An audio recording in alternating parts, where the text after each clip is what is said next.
In a city plunged into darkness, where the dim lights of street lamps seemed to resist the despair of the night, a series of horrific crimes began to shake the city.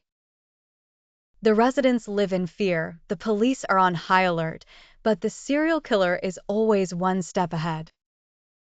One cold night, Jonathan, a detective known for his keen analytical skills, was awakened by the sound of his phone ringing. It was 3 a.m., and the call was from the police department. There was a new murder.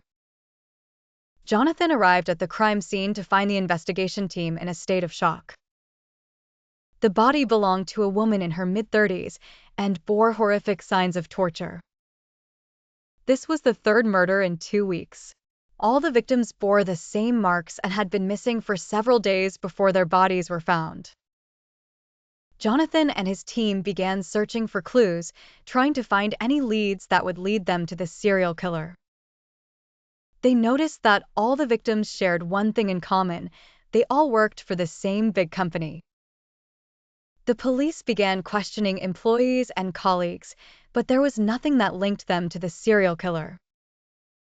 While searching, Jonathan discovered that there was someone who had been visiting the victims before they disappeared. It was a mysterious man who appeared on the security cameras, but his features were not clear.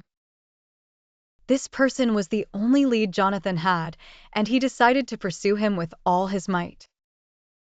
After weeks of searching and investigating, Jonathan was able to track the mysterious man to an abandoned building on the outskirts of the city. Jonathan entered the building cautiously, trying not to attract the attention of the serial killer. The place was dark and eerie sounds echoed throughout. Suddenly, Jonathan heard a voice behind him.